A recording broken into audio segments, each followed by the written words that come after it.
de quien las emite y no representa necesariamente el pensamiento de la emisora.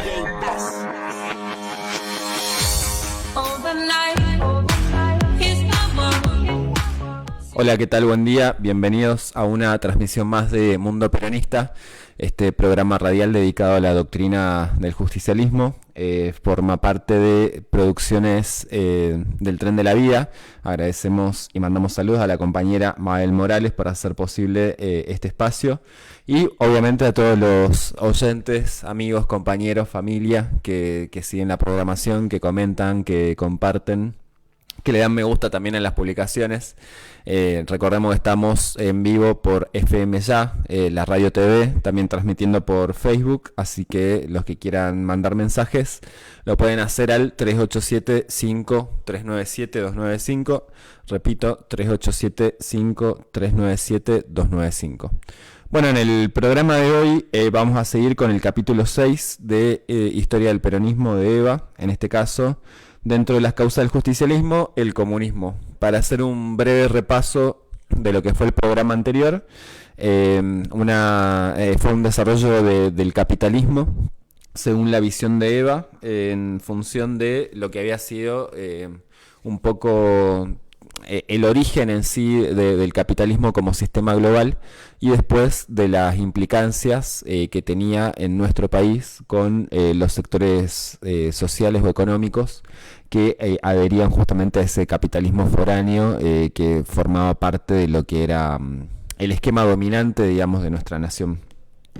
Y dentro de estas causas del justicialismo, porque ella dice, el justicialismo nace por causa primero del capitalismo y luego del comunismo.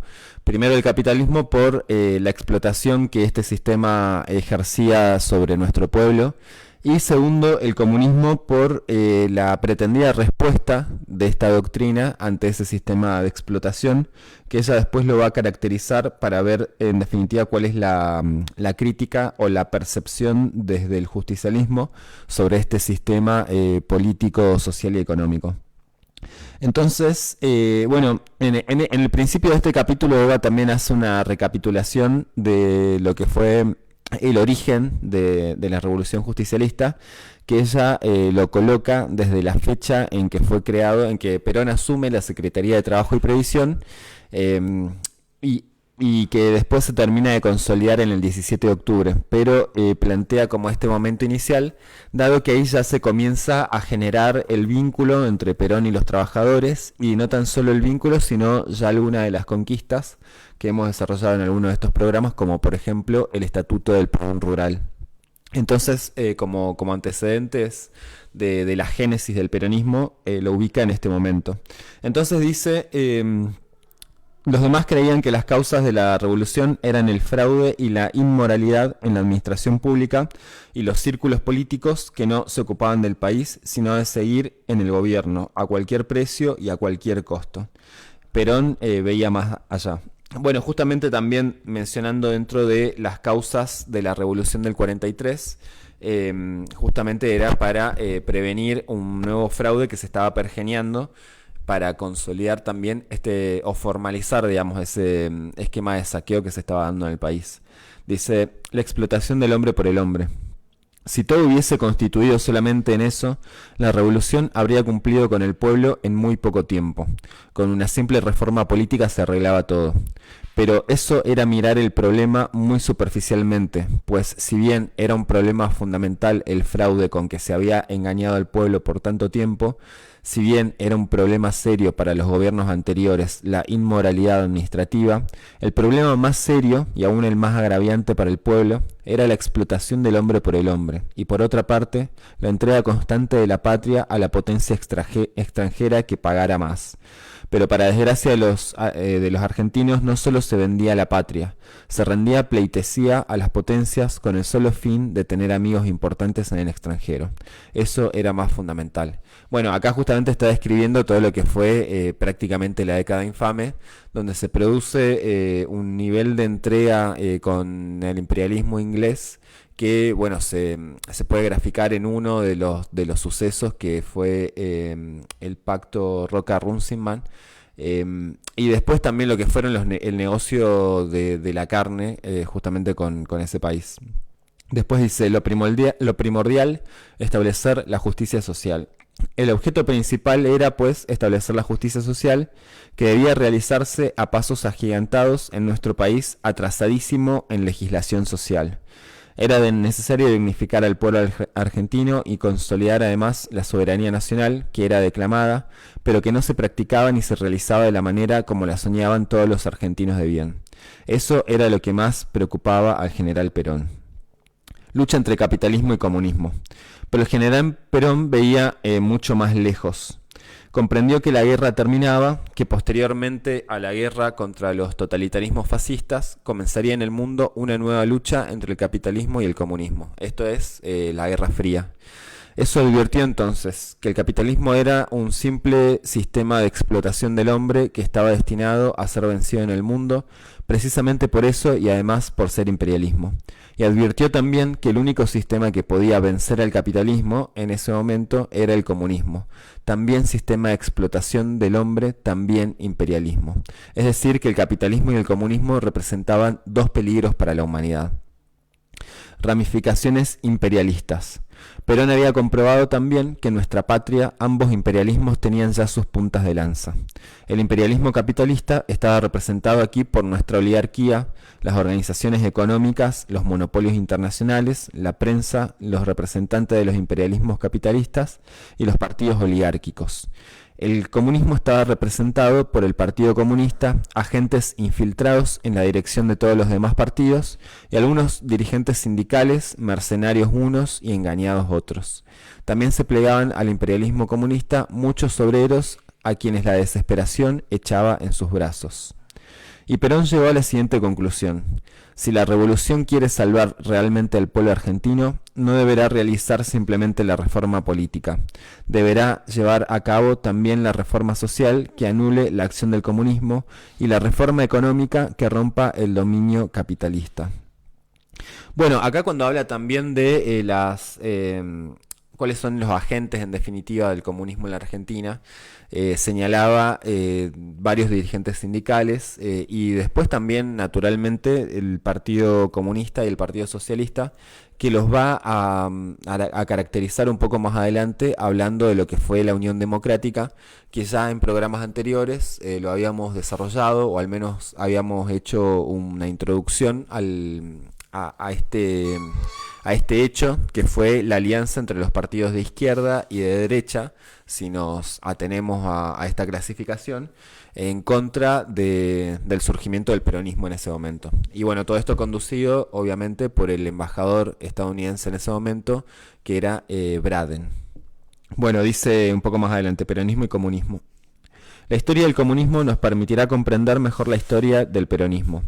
El peronismo y el comunismo se encontraron por primera vez el día en que Perón decidió que debía realizarse en el país la reforma social, estableciendo al mismo tiempo que la reforma social no podía realizarse según la forma comunista.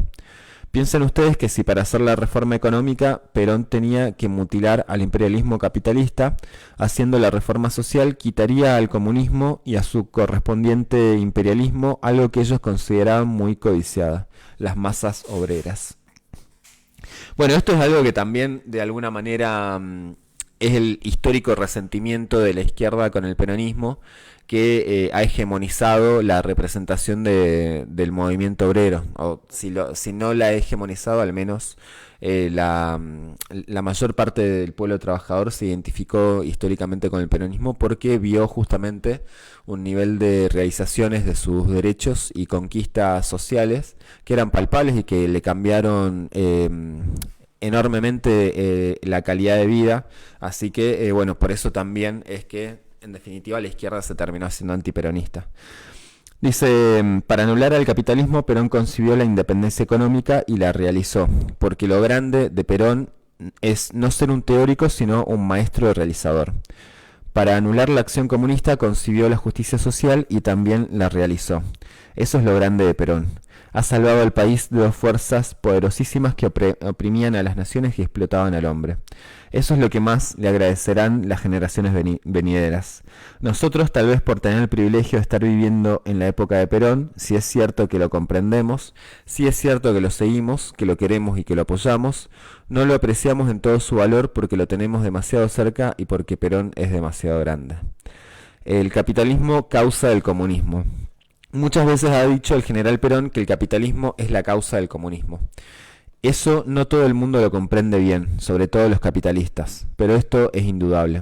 Una prueba de ello es que las primeras reacciones obreras de carácter comunista aparecieron en Inglaterra, cuna del capitalismo.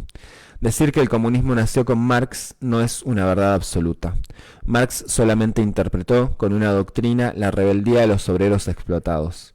Antes que él ya existía en el mundo el sentimiento de rebeldía comunista y mucho antes de que Marx publicara el Manifiesto y el Capital, ya existían en Inglaterra sociedades secretas de trabajadores que habían realizado las primeras revueltas obreras contra la explotación capitalista mucho antes de que viviera Marx.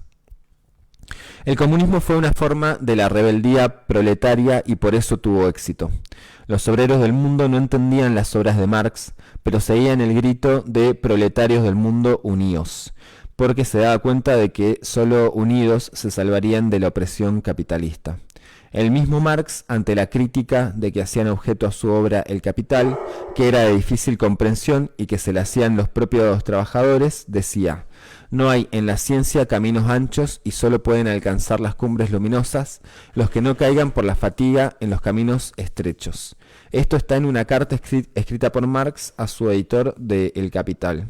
Bueno, esto me parece también interesante lo que dice sobre la dificultad de la comprensión de la obra de Marx para al menos la persona de a pie promedio.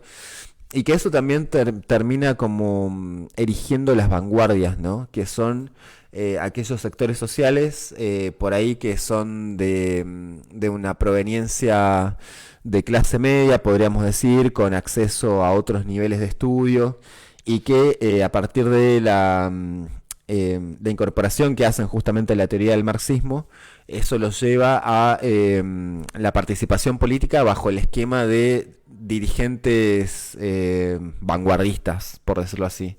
Que eso, bueno, es muy frecuente de verlo en el Partido Comunista, en el PO, en el MST, son cuadros en su mayoría universitarios que se plantan como representantes de la clase trabajadora, porque justamente son ellos quienes tienen acceso a estos libros o al entendimiento, por decirlo así, de estas concepciones, de estas doctrinas.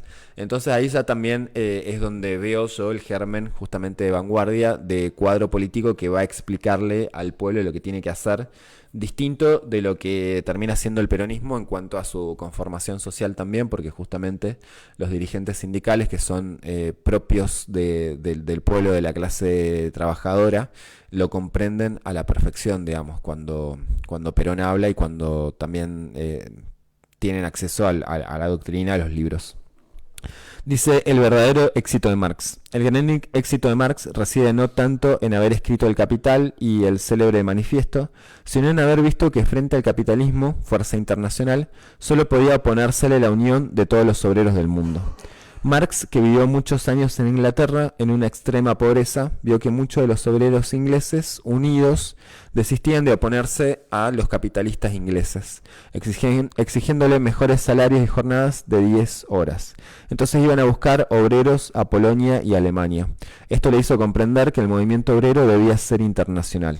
En 1866 fundó en Londres la Internacional y Marx personalmente le infundió el sello de sus ideas. En 1866 se realizó el primer Congreso Internacional Comunista con 60 delegados. Marx murió en 1883 en Londres a los 65 años. Y en el mismo día Engels escribió: la mejor cabeza del siglo XIX ha dejado de pensar. Desde entonces millones de hombres y de mujeres han visto en Marx una bandera e invocando su nombre los obreros han luchado durante un siglo contra el capitalismo. Claro, porque estaban desesperados. Dice un poco más adelante, la figura de Marx y su doctrina. Para nosotros Marx es un propulsor. Se ha dicho que vemos en él a un jefe de ruta que equivocó el camino, pero jefe al fin. En él hay dos aspectos fundamentales. Primero, el organizador o conductor del movimiento obrero internacional, y segundo, el creador de una doctrina. Como conductor del movimiento obrero internacional, los pueblos del mundo le deben que les haya hecho entender que los trabajadores deben unirse. Recuerden ustedes que eso mismo repite y repetirá siempre el general Perón a sus trabajadores. Unidos, dice Perón, los trabajadores son invencibles. Errores de Marx. Si Marx hubiese hecho solamente eso, y si se hubiese dedicado a esa teoría, uniendo a todos los trabajadores del mundo en procura de soluciones justas a sus problemas, su gloria sería indiscutible. Pero lo discutible de él, y seguirá siendo siempre de su doctrina, pues, aunque estaba destinada al pueblo, muy pocos hombres del pueblo la abrazaron conscientemente, y muchos lo hicieron inconscientemente sin saber con exactitud de qué se trataba, más bien como un gesto de rebeldía que como una solución. Y aquí quiero hacer presente un recuerdo de Italia. Recuerdo que en ese país decía Togliatti: nosotros no tenemos todavía un plan definitivo para seguir. Nuestro gran objetivo es destruir 2 siglos de capitalismo. Luego vendrá quien construya. Impopularidad del marxismo. La doctrina de Marx es, por otra parte, contraria a los sentimientos del pueblo, sentimientos profundamente humanos. Niega el sentimiento religioso y la existencia de Dios. ¿Podrá el clericalismo ser impopular? Pero nada más popular que el sentimiento religioso y la idea de Dios. Bueno, sobre este fragmento quería hacer un punto aparte, porque también dentro de los escritos de Eva, de hecho el que es su testamento político, que se llama Mi Mensaje, que es un librito que ella lo dictó desde su lecho de muerte, ya cuando el cáncer estaba muy avanzado en su cuerpo, y que permaneció oculto mucho tiempo también porque en él hay definiciones bastante contundentes, digamos, de Eva respecto de algunos sectores, como por ejemplo las fuerzas militares y las jerarquías eclesiásticas, como le llama ella, que fueron justamente también algunos de los sectores que se opusieron al gobierno de Perón y que además conspiraron para su derrocamiento. Entonces, cuando dice puede el clericalismo ser impopular, esto se refiere justamente a aquellos jefes de la iglesia que se olvidan de su función y se olvidan del pueblo, pero el sentimiento religioso y la idea de Dios es popular. Entonces ahí hay una gran distinción entre lo que es la fe y la religión del pueblo y lo que es la iglesia como institución, con también sus influencias y sus intereses como factor de poder. Que eso, bueno, lo analizaremos oportunamente cuando lleguemos a aquel libro, que lo recomiendo de hecho para quienes quieran comenzar a leerlo. También está por internet, se llama Mi Mensaje, de Eva Perón. Bueno, seguimos. El marxismo es además materialista y eso también lo hace impopular. El marxismo es extraordinariamente materialista. Además es impopular porque suprime el derecho de propiedad tan profundamente humano. Pero sobre todo es interesante destacar que Marx, como conductor de las primeras organizaciones obreras, interpretó el sentir de las masas y por este hecho lo debemos considerar como un precursor en el mundo. Bueno, acá Eva también retoma conceptos de lo que había desarrollado previamente, como el justicialismo. Tomó, digamos, lo mejor de las distintas doctrinas del mundo y eso la perfeccionó y construyó una doctrina superadora, pero que en definitiva reconoce los antecedentes, y en este sentido Eva está diciendo claramente que Marx fue un precursor en lo que fue la unificación, digamos, de la lucha obrera a nivel internacional, pero que justamente le erró en el camino por las concepciones tanto materialistas que imprimió, digamos, en su obra. El movimiento obrero siguió en el mundo su marcha ascendente. Marx infundió su conciencia de unidad, pero dividió a los obreros con su doctrina. Surgió el socialismo como doctrina comunizante atenuada. Yo pienso que aún sin el comunismo y sin el capitalismo, el movimiento sindical habría seguido su curso en el mundo, tal vez más lentamente, pero no con menos fuerza. El movimiento obrero se realizó en todas partes como una necesidad, no para luchar por el comunismo o por el socialismo, sino para luchar por una mejor situación del pueblo frente a los explotadores capitalistas. Por eso los comunistas y los socialistas eran pocos en los sindicatos. Claro que eran los más activos y a eso los conocemos bien. Los demás eran obreros que querían defenderse para vivir. La primera derrota doctrinaria de Marx. El primer gobierno comunista del mundo aparece en Rusia en 1918. Es interesante señalar que no lo realizarán los trabajadores sindicalmente organizados, sino una masa explotada y hambrienta. Sus dirigentes no son obreros, asómbrense. Son intelectuales a quienes no les preocupa tanto el trabajador industrial, sino el campesino. No es un movimiento dirigido esencialmente contra el capitalismo, sino contra los terratenientes. Aquí se produce la primera derrota de la doctrina de Marx porque la misma no puede ser integralmente realizada. No se suprime totalmente la propiedad porque en Rusia, por ejemplo, 20 obreros pueden tener su fábrica mientras que la doctrina no permite la propiedad. Un imperialismo más. Claro que las mayores industrias son del Estado, que explota a los trabajadores, pero no han cumplido con la doctrina de Marx. Quiere decir que aquí sufre la primera derrota la doctrina de Marx, que pronto se convierte en un imperialismo más. Y el imperialismo es un camino equivocado porque crea resistencia en todos los pueblos. Dice los auténticos dirigentes no eran comunistas. Yo puedo hablar de esto con plena autoridad para decir que aquella reacción permanente, silenciosa y apreciable del pueblo contra la oligarquía no era comunista ni deseaba hacerlo. Los auténticos dirigentes sindicales no deseaban tampoco el comunismo y tal vez por esa razón, por no querer ser comunistas, muchos se hicieron socialistas, porque alguna puerta de escape tenían que tener esta gente que luchaban por un poco, nada más que por un poco de pan. Los dirigentes nuestros se han pasado muchos años luchando por migajas y soñando con una dignidad que jamás creyeron que iba a llegar a las clases trabajadoras argentinas hasta el advenimiento del general Perón. Bueno, para graficar un poco también esta caracterización que hace Eva sobre los dirigentes comunistas, hay un pequeño fragmento de un audio inédito que no es muy conocido, pero bueno, está en YouTube, lo pueden buscar y acá lo vamos a compartir con este videíto sobre la caracterización que hace sobre los dirigentes comunistas. Así que bueno, lo escuchamos y seguimos con el capítulo. La consigna de la hora: estar alerta. Cada descamisado ha de ser una célula, pero una célula de la patria y no una célula del comunista que trabaja para Stalin. Nosotros no tenemos más banderas que la bandera azul y blanca. Nosotros no cantamos más himno que el nuestro y nosotros no victoriamos más general que el general Perón porque no necesitamos a nadie más victoriarlo. Pero no debemos ir a la lucha.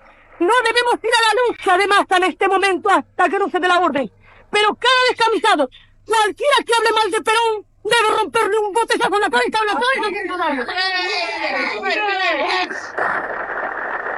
Hablan de las reformas de la Constitución. Claro, a los socialistas no les debe convenir. Aunque la pidieron también. La pidieron, sí, pero ahora como la va a hacer Perón para favor de los trabajadores no le conviene. Ellos que sancionaron leyes sin sanciones. ¿Cómo podían ser leyes estas que no se les causaba ninguna sanción? Ellos que no hicieron nada por los trabajadores. Que no hicieron nada que cuatro fósiles.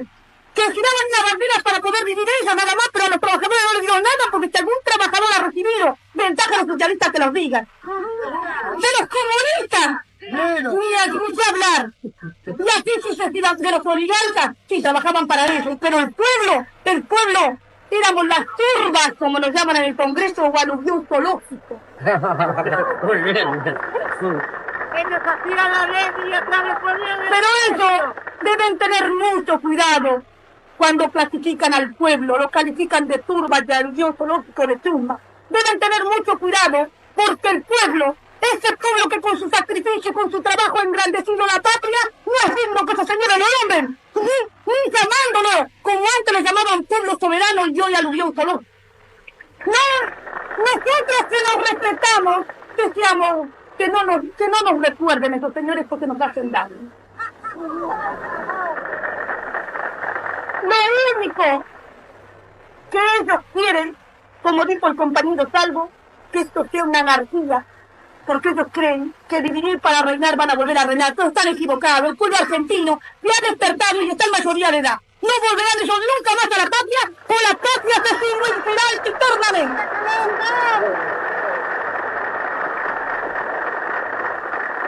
Nosotros tenemos una causa a la cual no hemos defraudado, y esa causa es el pueblo. El general Perón, que hoy no ha podido estar presente, aunque lo está espiritualmente con ustedes, lo estará el 17 de octubre desde la plaza y dará consignas muy interesantes a los trabajadores argentinos y a los descansados del 17 de octubre. Hola.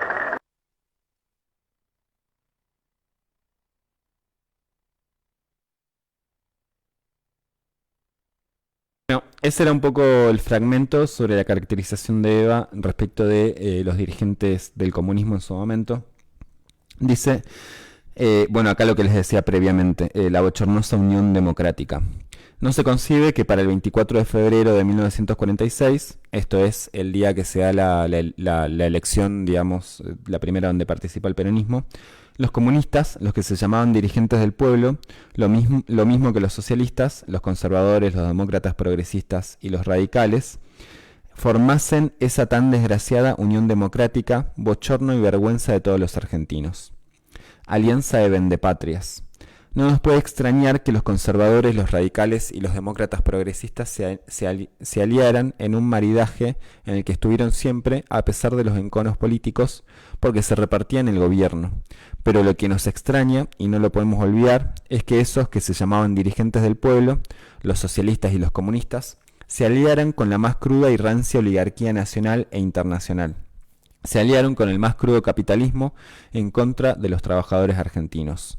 No podremos olvidar jamás que se aliaran para vender la patria, para entregar el patrimonio nacional. Apatria de comunistas y socialistas. Esto es más comprensible porque no podemos olvidar que tanto los socialistas como los comunistas son internacionales y no les puede interesar lo que para los argentinos y sobre todo para los peronistas es tan sagrado, la patria. Tampoco podemos pensar como ellos, que a pesar de ser unos traidores, podrían haber disimulado su traición no aliándose con las fuerzas del capital. Pero es que cuando los juegos políticos les interesan, demuestran que bajo la piel de cordero tienen alma de lobo. Esto es lo que demostraron los socialistas y los comunistas en nuestra patria, que así como se aliaron en 1945, lo harán cuantas veces sea necesario para poder llevar adelante sus intereses bastardos y mezquinos. Su política y su doctrina no son constructivas, sino destructivas. Bueno, esto también se ha repetido en la historia. Recordemos lo que fue el conflicto por la 125, las retenciones a algunas producciones del campo, donde ahí también apareció cierta izquierda marchando en conjunto con la sociedad rural, que esto fue un poco una recreación también de esa Unión Democrática que, como decía Eva, se iba a formalizar cada vez que tengan que plantarse ante un gobierno popular.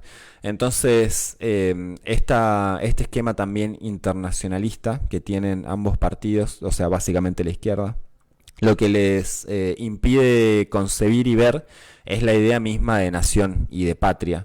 Que acá también quiero hacer una distinción porque justamente por este mismo esquema es que muchas veces se asocia al patriotismo o al nacionalismo como con un concepto de derecha, que si bien existe una concepción conservadora, digamos, del nacionalismo y elitista, ¿por qué no?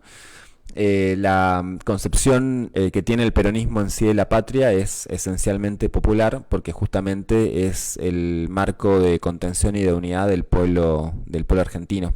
Entonces ahí es donde también hay cierta distinción de este concepto que muchas veces se asocia hacia la derecha, pero que en definitiva también tiene una perspectiva popular desde lo que es la idea del justicialismo. Dice, la patria encontró el camino de la felicidad. Las fuerzas trabajadoras han vencido y hoy, gracias a los humildes, a los hombres de bien y a los trabajadores que vieron en Perón, no solo al realizador y al reformador social, sino al patriota, al hombre que daba seguridad a la patria, al hombre que iba a luchar para que cuando él se retirara, la patria fuese más grande, más feliz y más próspera de lo que la encontró. Ellos hicieron posible el triunfo de Perón, por eso los argentinos nos podemos vanagloriar y gozar de nuestra justicia social, de nuestra independencia económica, que cada día se está acrecentando gracias al esfuerzo patriótico y a la vista extraordinaria del general Perón. Y también en la parte nacional, hoy los argentinos nos sentimos orgullosos de nuestra soberanía y, como ya dije, el 1 de mayo, cuando nuestra bandera se pasea por los caminos de la humanidad, los hombres del mundo se acuerdan de la esperanza como de una novia perdida que se ha vestido de blanco y celeste para enseñarles el camino de la felicidad. La paz peronista. Ya sabemos cuál es la paz comunista: expansión de su imperialismo a cualquier precio. La paz peronista es hacer lo que el pueblo quiere. Y no hablamos de la paz capitalista que todos conocemos. Consiste en explotar a los hombres e imponerse a pesar de los pueblos en todas las naciones. Posibilidades del triunfo argentino. El panorama comunista de 1943 no era grave, pero tenía las condiciones necesarias para hacerlo en cualquier momento, ya que un pueblo explotado y desalentado es el mejor ambiente para el triunfo del comunismo. Si sus dirigentes no hubiesen sido extranjeros, en su mayoría mercenarios de un imperialismo, tal vez hubiesen progresado más. Es posible que si Perón no hubiese presentado al pueblo la solución justicialista, los trabajadores, por desesperación, hubiesen abandonado el socialismo, que ningún bien les había hecho hasta entonces, para transformarse en comunistas. Los socialistas eran dirigentes abúlicos y abogados de empresas poderosas, y el pueblo, desesperado, se hubiese entregado al comunismo, que tampoco lo llevaría a la felicidad, sino a la destrucción, no solo de los valores materiales del país, sino también a las fuerzas morales y espirituales. Acá también hay otro paréntesis para hacer respecto de lo que fue también el Partido Comunista en los 70. Recordemos que a partir de las sucesivas dictaduras militares que se sucedieron luego del derrocamiento de Perón con el golpe del 55, se comienza a gestar, por un lado, la resistencia de la clase trabajadora, de todos aquellos dirigentes que habían formado parte también de la experiencia protagonistas del 17 de octubre, y al cual se va incorporando también la juventud, que en la medida en que fue profundizando su lucha, también fue encontrando como única respuesta la lucha armada, justamente ante la negación de los caminos democráticos que habían establecido los distintos gobiernos militares. Recordemos que Perón, el peronismo, el Partido Justicialista, estuvo proscripto prácticamente 18 años, en los que también en algún momento se intentó prohibir la mención de la palabra Perón, Eva Perón, ocultar los símbolos. Entonces, justamente todo esto fue el caldo de cultivo de lo que fue gestando también y agudizando la violencia en la lucha política en nuestro país, y que llegamos justamente a los 70 con ya la conformación de varias organizaciones armadas político-militares, dentro de las cuales había una con ascendente en la izquierda, que era el Ejército Revolucionario del Pueblo, y que su partido, digamos, era el partido de los Trabajadores, bueno, si mal no recuerdo, pero el brazo armado era el ERP. Entonces ahí lo que tenemos es justamente también un resurgimiento, digamos, de la idea de izquierda, dentro de lo que fue también el auge de la Unión Soviética, porque justamente como lo caracterizó Eva Perón, el imperialismo soviético también pretendía como generar sus lazos o fortalecer, digamos, sus esquemas dentro del resto de los países que podía llegar a dominar. Entonces al peronismo se le opuso tanto el capitalismo foráneo conducido primero por Inglaterra y luego por Estados Unidos, y después lo que era el esquema del comunismo internacionalista regido por la Unión Soviética. Entonces también hay una discusión sobre este tema que tiene que ver con cuándo se establece el punto de partida como inicio de lo que fue la violencia política en la Argentina, porque justamente en este pasado 24 de marzo se generó una polémica al respecto, dado el video que publicó el gobierno nacional a través de uno de sus voceros no formales, digamos, pero sí que es un gran defensor de este gobierno, que es Agustín Laje, presentando una visión de la historia que tiene que ver con su concepción ideológica también. Yo la verdad que lo escuché por fragmentos. Sí recomiendo, hay una respuesta de un joven historiador que se llama Borda, donde un poco desmenuza todos los conceptos que vierte ahí Laje.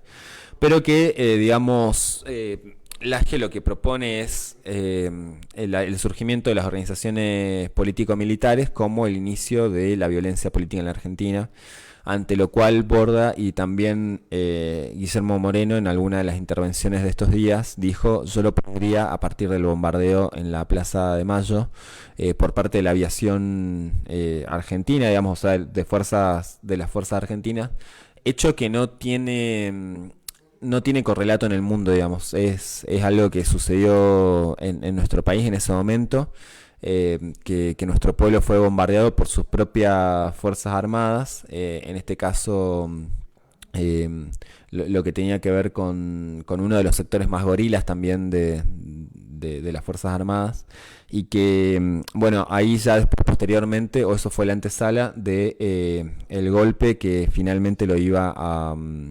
a sacar a Perón del poder. Entonces, bueno, ahí tenemos también otros elementos para repensar nuestra historia, y sobre todo el episodio más reciente, que fue la sangrienta dictadura del 76, y cuáles pueden haber sido sus orígenes. Pero bueno, también en esto lo que quería graficar en última instancia es que sí hubo una cierta colaboración o apoyo de parte de alguna parte de la izquierda con lo que fue la dictadura militar, dado que había intereses que al imperialismo soviético en ese momento le servía mantener vínculos con la dictadura argentina, y que ya encontraremos alguna ocasión para desarrollarlos más profundamente. Entonces seguimos un poco más adelante. Dice: las masas siguieron al general Perón, pero en aquel momento aparece Perón. Decíamos ya cuando con el surgimiento de la Revolución del 43. Las masas obreras lo siguen porque anuncia la supresión de la explotación capitalista por la justicia social, porque al hablar de justicia social no lesiona sentimientos naturales del alma humana como el comunismo, porque habla sinceramente y porque más que prometer, cumple. Dice un poco más adelante: el general Perón le quitó al comunismo las masas por el mayor bienestar y la justicia, propiciando la creación de un sindicalismo justicialista, y sobre esto quiero decir dos palabras: sindicalismo y justicialismo. El sindicalismo apoya al justicialismo y a Perón, pero eso no significa que el sindicalismo se enrole en una acción política. Simplemente sigue así una doctrina de justicia social, y su creador, Perón, ya está por encima de toda política, como lo dije en mi última clase, porque los sindicatos argentinos, al formar el sindicalismo justicialista, es decir, al encuadrarse dentro de la doctrina justicialista, están representando auténticamente a sus afiliados, porque lo que antes se discutía a balazos, hoy ya no se discute, se defienden las conquistas, que es muy distinto. El sindicalismo justicialista, que está ensamblado dentro de la doctrina justicialista, y los sindicatos argentinos, al apoyar al general Perón, lo apoyan políticamente, pero no se enrolan en un partido político, no apoyan a un dirigente surgido de un partido político, porque otro Perón, como he dicho en mis clases anteriores, no vendrá a la Argentina, y por más que salgan imitadores a su paso, los imitadores siempre son desastrosos. Perón hay uno solo, y las fuerzas del trabajo, al apoyar a Perón, apoyan al líder de los trabajadores argentinos, y no a ningún partido político.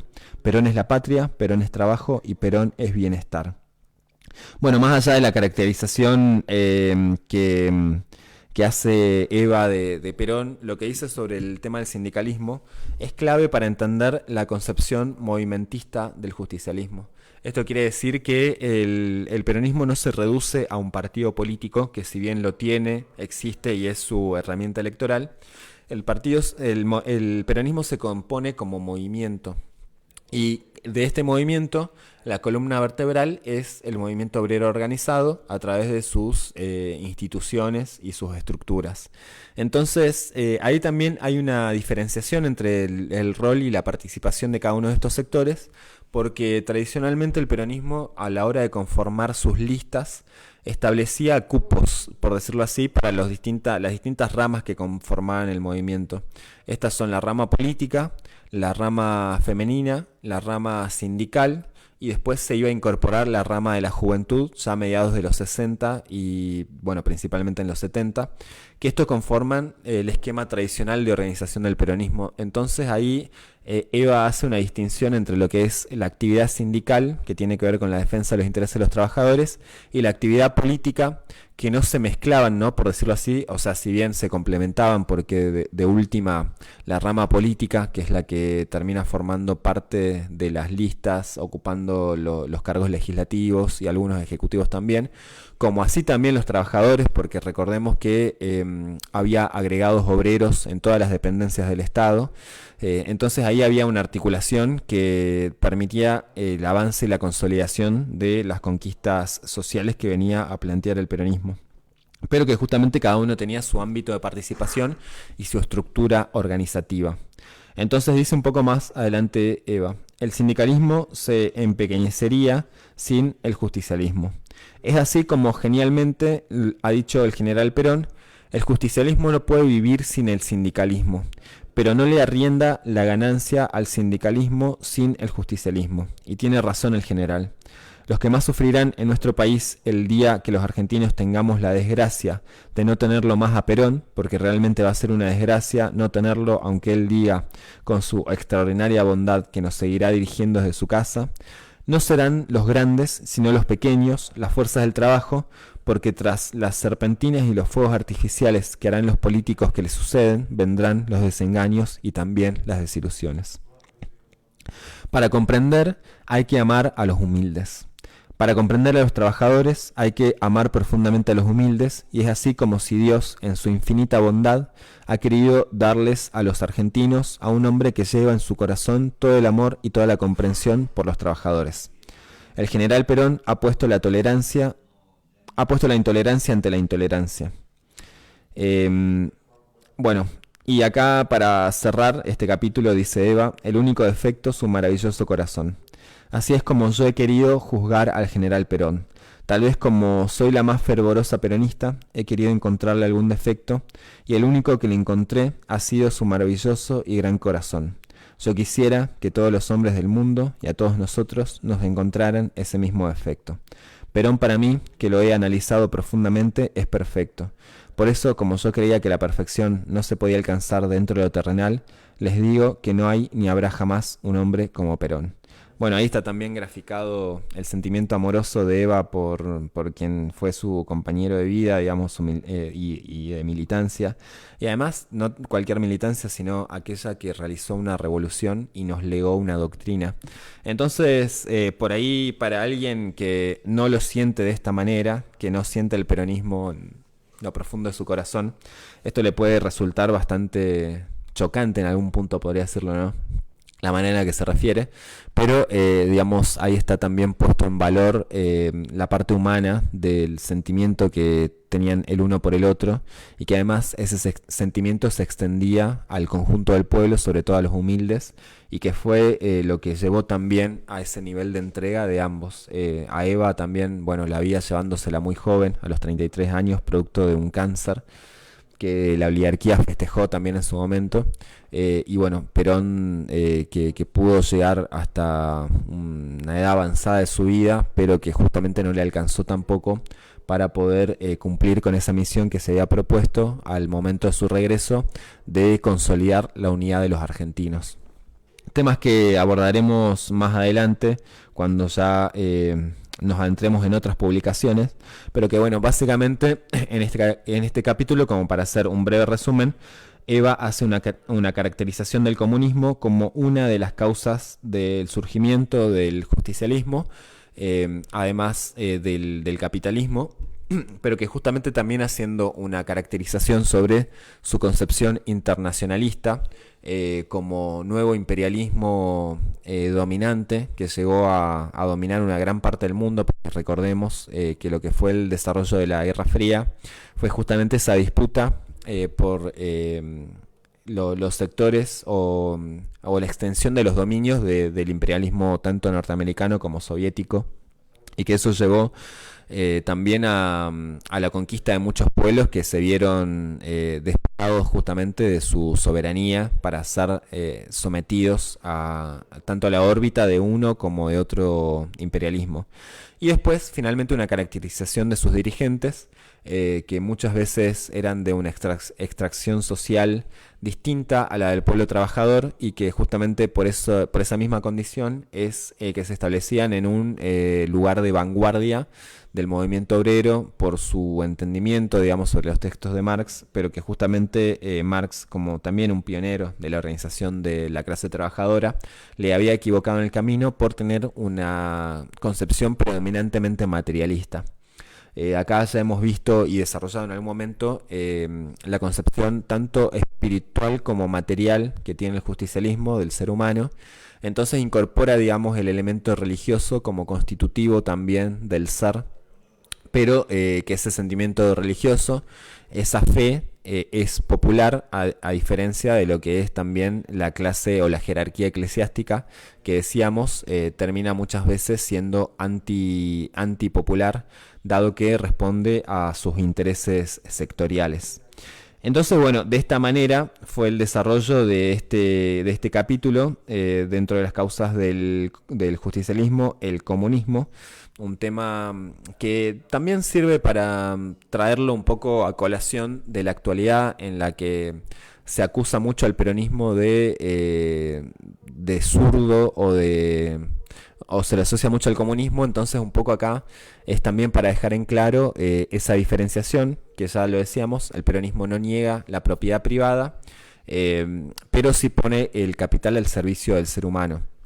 Pero además también dentro de las diferencias que tiene con el comunismo es que incorpora la parte espiritual y sobre todo la religiosa, y que bueno, no es un esquema de vanguardias, sino que es un movimiento popular donde sus protagonistas, digamos, son los trabajadores organizados, sin la existencia de ninguna vanguardia ni partido único, sino con una concepción nacionalista también de movimiento amplio. Bueno, el próximo capítulo ya será el 17 de octubre y los descamisados, ya entrando un poco más a la concepción propia del justicialismo y su experiencia particular. Así que, bueno, eso fue un poco el contenido que teníamos intenciones de desarrollar en el programa de hoy. Los invitamos a seguir con la programación de la radio de FM Ya, para los que estén por el dial o por Facebook también, que se está transmitiendo en vivo. Y bueno, nosotros mientras nos despedimos hasta la próxima emisión. Les deseamos un buen fin de semana a todos. Sigan enganchados con la radio y nosotros nos vemos el lunes de 9 a 10 con un nuevo programa de Mundo Peronista Radio. Hasta la próxima.